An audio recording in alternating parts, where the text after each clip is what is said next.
The deadly consequences of the first talking board. It wasn't sold as a portal to hell. It wasn't marketed as a tool for horror. In fact, it was never even advertised as a way to speak with actual spirits. When the first modern talking board was patented on February 10, 1891, it was introduced as a harmless parlor game, a strange and curious novelty for a public completely fascinated with the unknown. But the creators let loose something they couldn't put back in the box.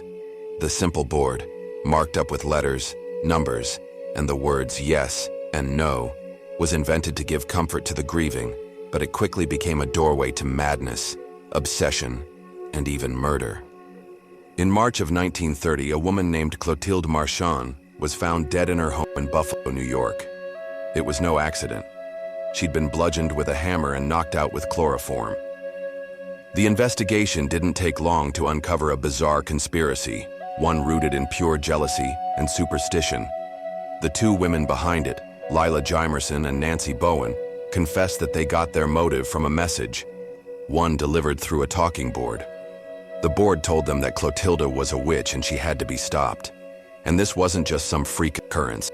It was one of the most shocking examples of a dark pattern that had started to emerge. A string of real-life tragedies all connected to this seemingly innocent game. The talking board promised answers from beyond the grave, but for some, it only delivered a death sentence. Section 1. An era of death and desperation. So to really get why an object like the Ouija board could grab hold of the public imagination, you have to picture the world it was born into. The late 19th century was an era soaked in death. Life expectancies were brutally short, and the American Civil War had left hundreds of thousands of families shattered by loss. Death wasn't some far-off idea. It was a constant, everyday presence in every single community. From all of this collective grief, the spiritualism movement absolutely exploded across America and Europe. Spiritualism was built on one powerful belief, that the dead weren't really gone, and that they could still talk to the living. This wasn't seen as some fringe occult practice. For a lot of people, it was a mainstream and even comforting way to think about the world. Seances became common social events, held in living rooms from New York City to the farmlands of Ohio. Mediums, like the famous Fox sisters, who claimed they could hear spirits rapping on walls, became huge celebrities. People were just desperate for a sign, for one last conversation, for any kind of closure. They wanted proof that their loved ones were okay and waiting for them on the other side. This deep, widespread yearning created the perfect breeding ground for any device that promised a more direct line to the spirit world. The first methods were kind of slow and clunky. Think table tilting, automatic writing, and coded knocks. But then, in 1886, news reports started coming out of spiritualist camps in Ohio about a new invention, a talking board that could spell out messages with incredible speed. It felt like the answer to a grieving nation's prayers, a telephone to the dead. The stage was set for this homemade tool to become a worldwide sensation. Section 2. The invention and its promise. The modern Ouija board was officially born in Baltimore, Maryland. In 1890, a group of businessmen, led by Charles Kennard and Elijah Bond, created the Kennard Novelty Company to make and sell these new talking boards. On February 10, 1891, Bond got the patent for their toy or game. And you have to remember, the creators were capitalists, not true believers. They saw a golden opportunity in the public's grief and obsession with the afterlife, and were definitely planning to cash in on it. The design was simple and honestly iconic. A flat board with the alphabet, the numbers 0 through 9, and yes and no printed in the corners. A small heart-shaped piece of wood on little legs, called a planchette, was used as the message indicator. People would just lightly place their fingers on it and ask a question. The planchette would then seem to glide across the board, guided by some unseen force, to spell out the answer. Even the name Ouija is part of the legend.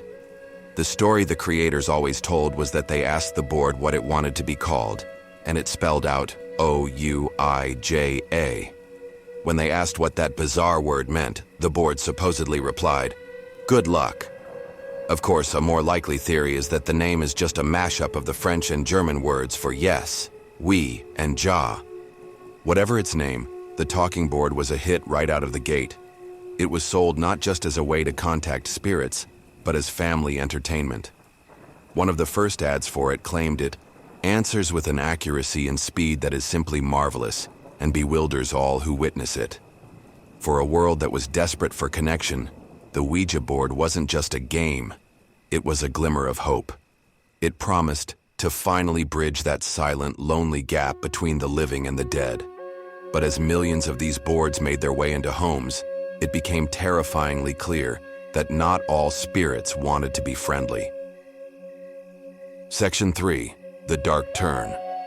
But that slide from hopeful curiosity to outright terror happened fast.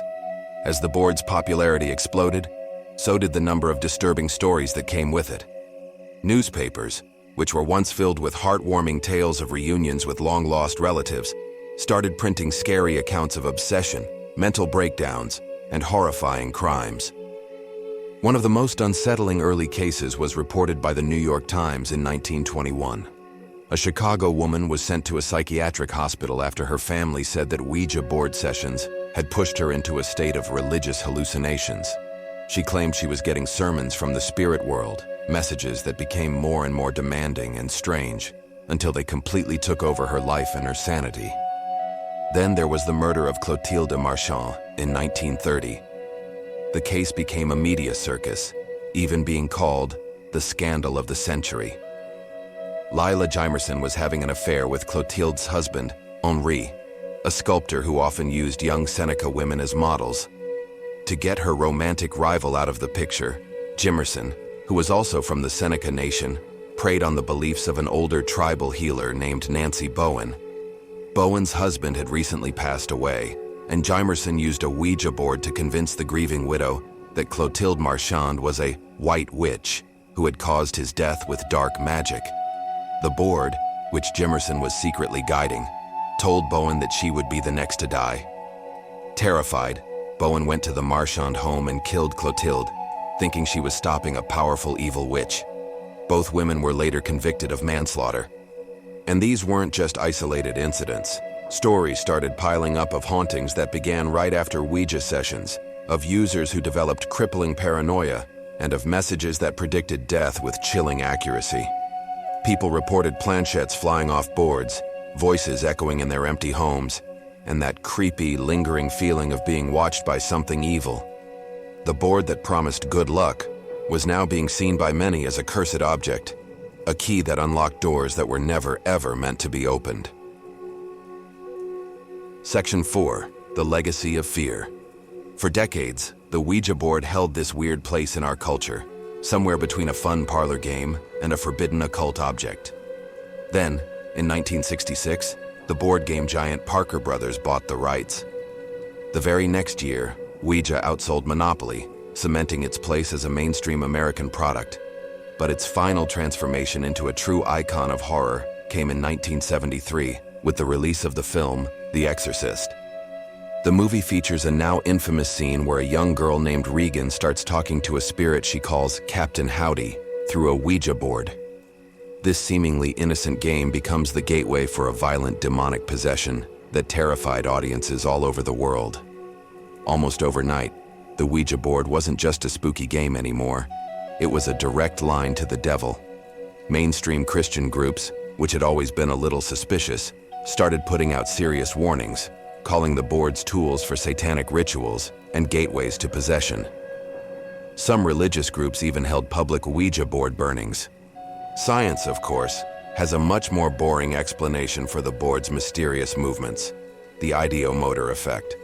This is a psychological phenomenon where our own subconscious thoughts make our muscles move in tiny, involuntary ways. In other words, the people using the board are the ones moving the planchette, even if they have no idea they're doing it. But this scientific explanation has done almost nothing to erase the board's terrifying legacy. It's still a staple of horror movies and scary urban legends. Its history is a chilling reminder of how a simple object, one created to soothe the grief of a generation, twisted into one of the most feared and controversial artifacts in paranormal pop culture. It walks that strange line between a child's toy and a demonic tool, a game of chance and a dance with damnation. Conclusion. The Ouija board started as an answer to a deep human need, the desire to peek behind the curtain and speak to those we've lost. It was born from hope and sadness, only to become a symbol of fear, a warning against messing with things we don't understand. Is it really just a game that reflects our own subconscious fears back at us? Or is it something more? A real key that can unlock a connection to another world, for better or for worse. The true power of the Ouija board might not be in the spirits it contacts, but in the darkness it can awaken inside of us. What do you believe? Have you ever had a strange or unexplainable experience with a talking board? Share your own stories and theories in the comments below. We read every single one.